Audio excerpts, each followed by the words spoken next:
Hello. In this session, we are going to discuss a new chapter, electric field inside the matter. So, we will be discussing some introductory concepts like atomic polarizability, polarization, difference between polar and non-polar dielectric, torque acting on a dipole kept at a uniform and non-uniform electric field.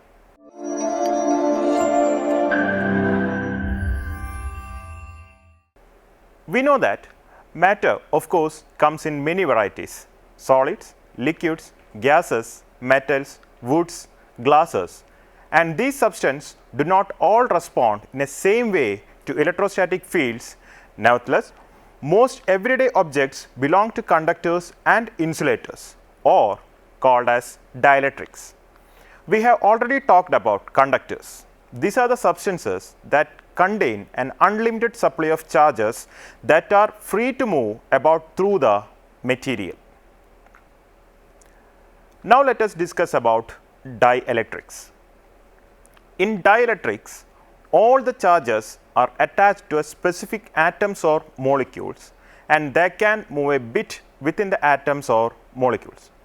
Such microscopic movement of charges is not like as that of a wholesale rearrangement of charge in a conductor, but their cumulative effects account for the characteristics behavior of the dielectrics. Actually, there are two principal mechanisms by which electric field can distort the charge distribution of a dielectric atom or molecule, that is stretching and rotating. We will discuss it soon. Now, just think what will happen to a neutral atom when it is placed in an electric field E?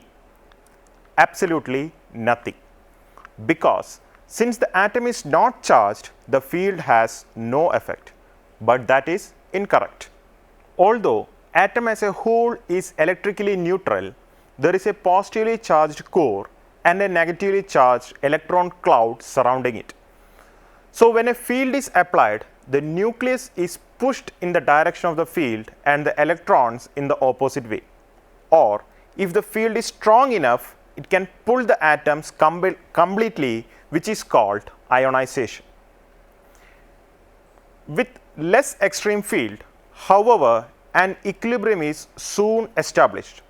For if the center of the electron cloud does not coincide with the nucleus, these positive and negative charges attract one another, and that holds the atom together. The two opposing forces, E pulling the electrons and nucleus apart, their mutual attraction drawing them back together, reach a balance, leaving the atom polarized. So, when an atom is polarized, the positive charge is shifted slightly to one side and negative charge to other side, which creates a dipole moment. The direction of dipole moment is in such a way that is the same as in the direction of the electric field.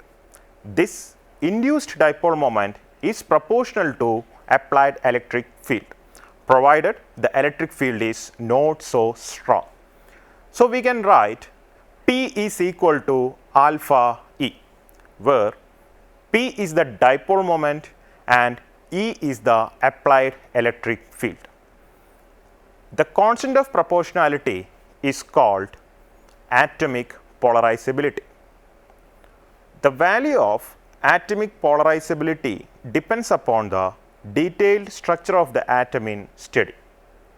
So, in a homogeneous isotropic dielectric medium, alpha is a constant, but in an anisotropic medium, polarizability changes to polarizability tensor, that it has a different values in different direction.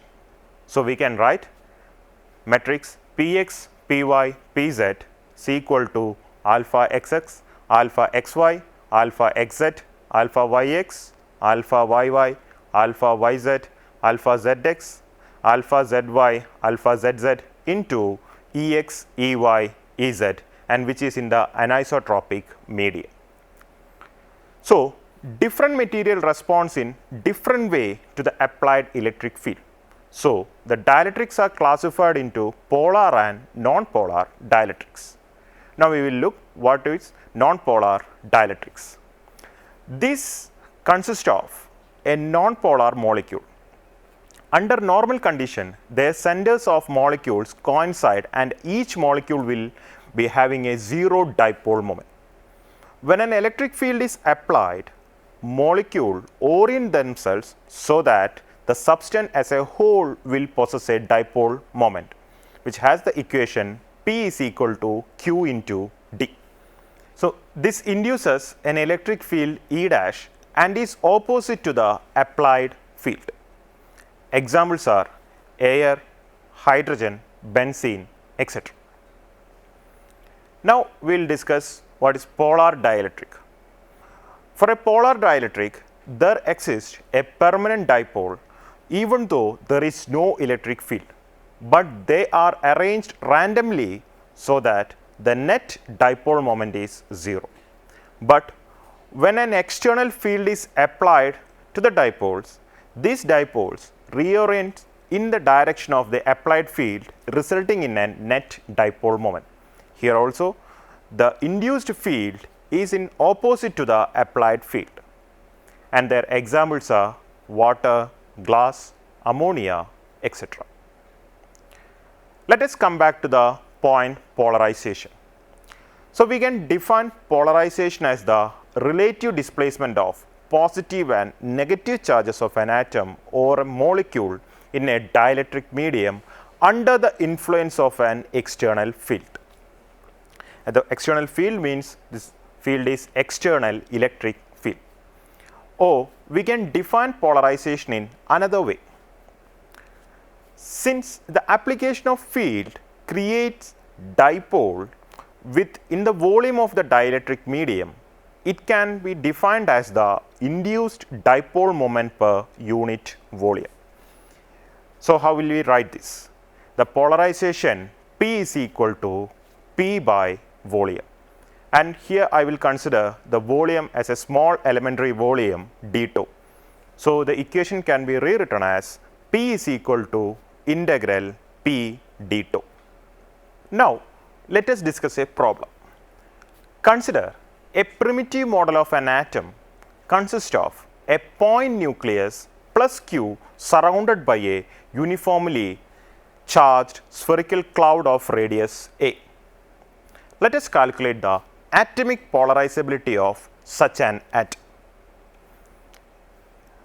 So, as I told, in the presence of an external electric field E, the nucleus will be shifted slightly to the right and the electron cloud to the left, as shown in the figure. Because the actual displacement involved are extremely small, equilibrium occurs between when the nucleus is displaced a distance d from the center of the sphere. At that point, the external field pushing the nucleus to the right exactly balances the internal field pulling it to the left. That is, E is equal to E suffix E, where this E suffix E is the field produced by the electron cloud. Now, the field at a distance d from the center of the uniformly charged sphere E can be written as E is equal to 1 by 4 pi epsilon 0 q d by a cube. That is, the dipole moment P, we know that P is equal to q into d, which can be rewritten as 4 pi epsilon 0 a cube into the electric field E. Therefore, from the equation, we will get the atomic polarizability as alpha is equal to 4 pi epsilon 0 a cube, which is equal to 3 epsilon 0 V, and as I told, V is the total volume of the atom. Next, consider another situation. A hydrogen atom with Bohr radius of half an angstrom, that is, and alpha is equal to 7.34 into 10 to the power minus 41 is situated between two metal plates 1 meter apart, which are connected to an opposite terminal of an 500 volt battery. What fraction of atomic radius does the separation d amount to this roughly? Since we know that dipole moment P is equal to q into d, and which is again equal to alpha into E, and we have to find out what is the separation D. So, D can be written from these two equations, D is equal to alpha E by Q. And we know that from our old result, E is equal to V by S, where S is the distance between the plates. This we have discussed in our old sessions. Substituting the value of alpha as 7.34 into 10 to the power minus 41, Q is equal to 1.6 into 10 to the power minus 19 coulomb, and V is equal to 500 volt, and as per the question, S is equal to 1 millimeter, we get D is equal to 2.2 into 10 to the power minus 16 meter.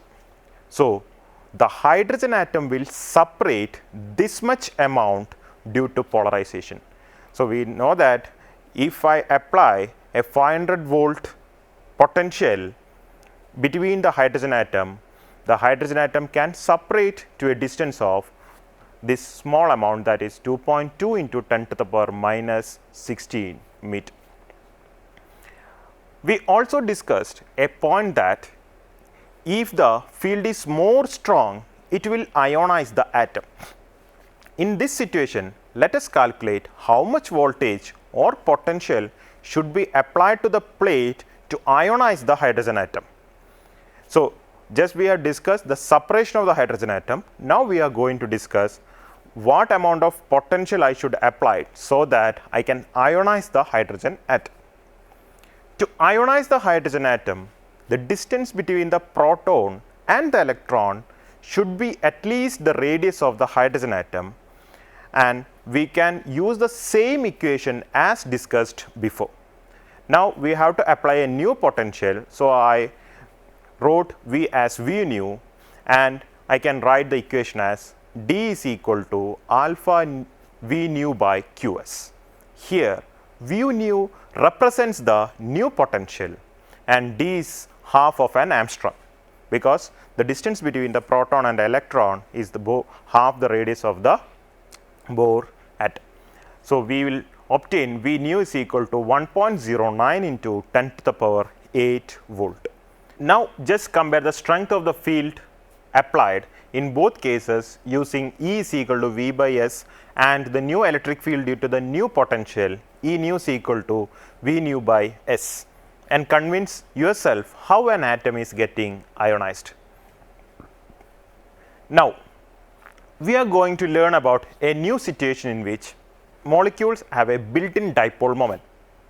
In our former discussion, I took a neutral atom.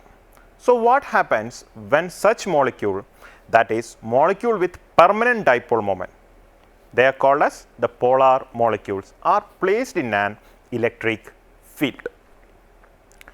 Polar molecule is equivalent to an electric dipole with a positive and a negative center at a distance d between them.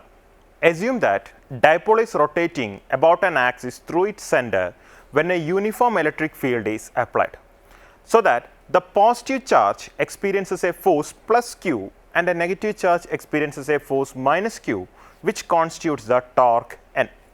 So, as per the diagram, the plus q charge experiences a force towards the right direction and minus q charge experiences a force around the left direction. So, the torque can be calculated as N is equal to R cross F. We know that the torque has the basic equation, torque N is equal to R cross F, and R is the perpendicular distance from the center of action. So, N is equal to R plus cross F plus R minus cross F, and this R plus has the value d by 2 from the positive charge and minus d by 2 for the R minus from the negative charge. So, N is equal to d by 2 cross force is equal to QE, that is from our former session we have discussed about force is equal to charge times the electric field and can be rewritten as d by 2 cross QE plus minus d by 2 cross minus QE. So, in total they have the equation QD cross E. So, the torque acting on a dipole kept in a uniform electric field can be expressed as N is equal to P cross E. We know that P is equal to Q into D. So, a polar molecule is free to rotate, will swing around until it points in the direction of the applied field.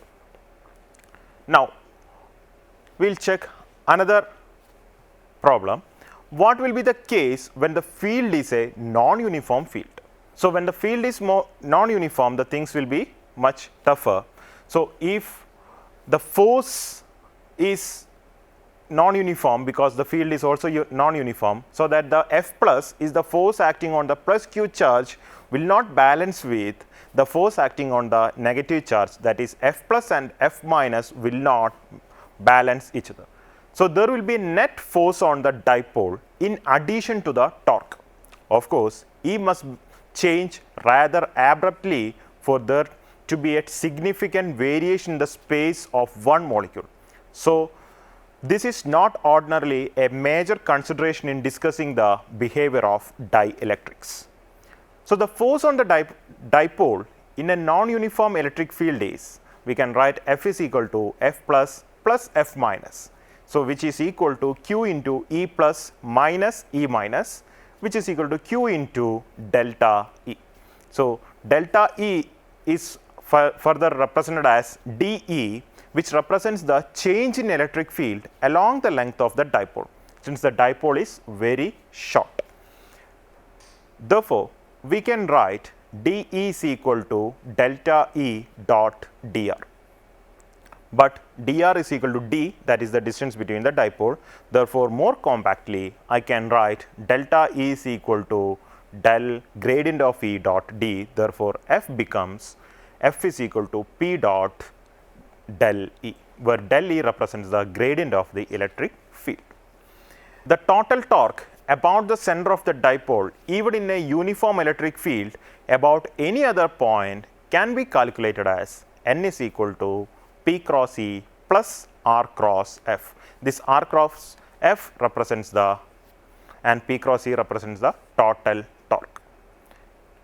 Now, we will discuss another special topic, which is the electric field due to a polarized object. Before discussing about an electric field due to an polarized object, first we will discuss about what is the potential due to an polarized object at a point P outside this polarized object. A polarized object has all the minute atomic dipoles aligned in a particular direction. The potential due to a single dipole at a distance r can be written as dV is equal to P dot r by 1 by 4 pi epsilon 0 r square.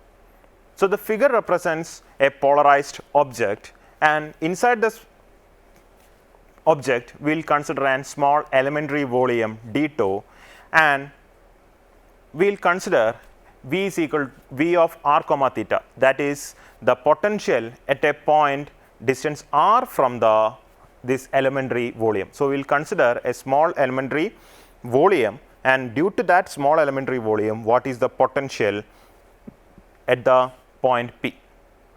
So, we can write polarization vector P is equal to P by d tau, or the dipole moment small letter p is equal to P d tau, and from the first equation dV is equal to P dot r cap d tau by 4 pi epsilon 0 r square. So, the potential at the point P can be obtained by integrating the small potential dV due to this small volume. So, I have found due to this small volume what is the potential at the point P. Now, I am going to find out what is the total potential at the point P due to this small volume. So, V of r comma theta is equal to 1 by 4 pi epsilon 0 on integration on both sides we will get integrate P dot r cap by r square d tau. Now, the problem is how can we integrate such an equation? But from our mathematics we know that gradient of 1 by r is equal to r cap by r square. So, I will substitute this del of 1 by r to that equation number 2, which is V of r comma theta is equal to 1 by 4 pi epsilon 0 integral P dot del of 1 by r d tau. Again the equation is not solved. So, I have to use the relation del dot f a, where f is a scalar function and a is a vector. We have the relation f of divergence of A plus A dot gradient of F. So, here the scalar function is 1 by r and the vector is p. So, instead of F we can substitute 1 by r, and instead of A you can use the polarization vector p. And on rearrangement I will get the equation as V of r comma theta is equal to 1 by 4 pi epsilon 0 integral p by r dot dA minus 1 by 4 pi epsilon 0 integral 1 by r del dot p d2. The first term in the equation